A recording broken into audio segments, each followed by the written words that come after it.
Why is it that the hair we are born with is seen as something to fix?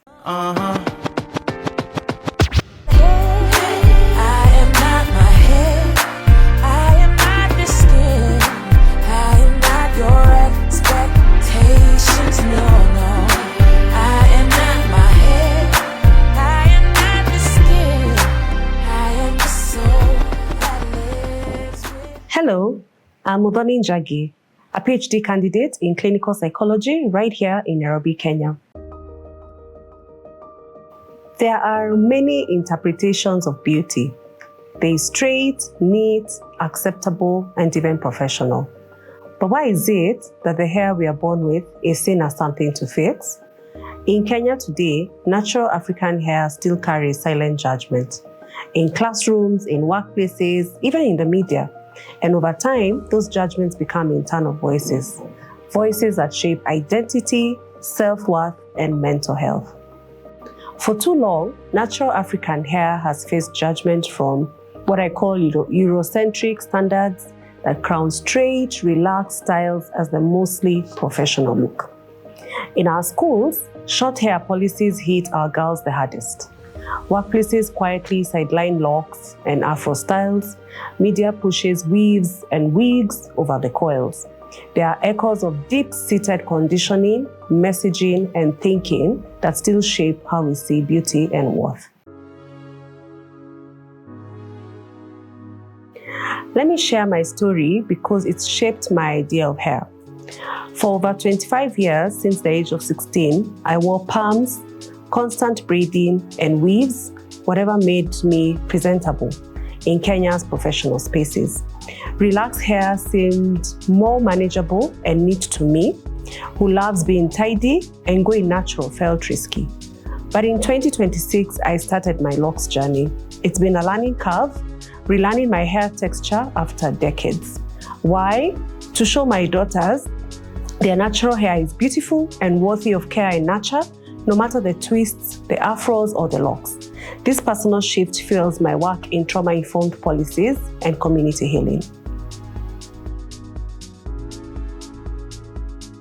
These biases don't just sting, they wound deeply. Black feminist thinkers show how colonial control split our beauty into acceptable, straight versus authored, natural. John Berry's acculturation model captures this. The pressure to assimilate creates identity conflict, eroding self-esteem, and sparking anxiety or even depression. In Kenya, girls internalize this as my hair isn't good enough, my hair is hard to manage, and etc., carrying shame into adulthood.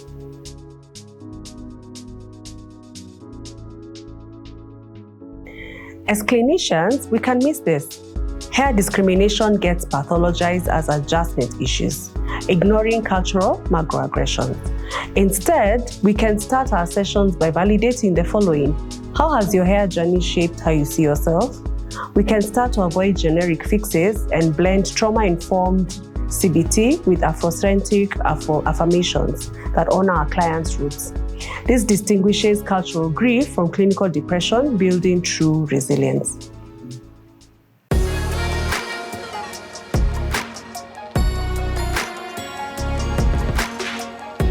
Clinically, I have created a hair esteem reflection tool with simple prompts to unpack hair stories in sessions, piloting it in my therapy sessions with my clients. On a systems level, I want to advocate for an Afro-Cal collective policy, which is a Kenyan framework to ban hair discrimination in schools and workplaces, partnering with natural hair communities. Join me in nurturing your crown, challenging the norms, and lifting each other up as African women.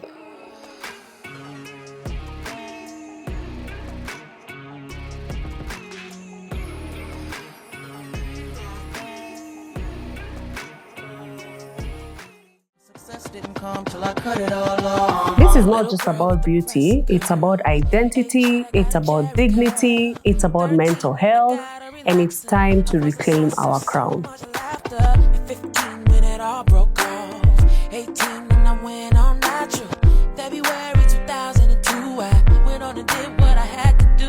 If If you listen to Indiari, like me, she reminds us that I am not my hair, but how we treat our hair reveals so much about equity and our self-concept.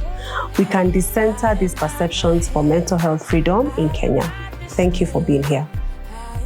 Your expectations, no.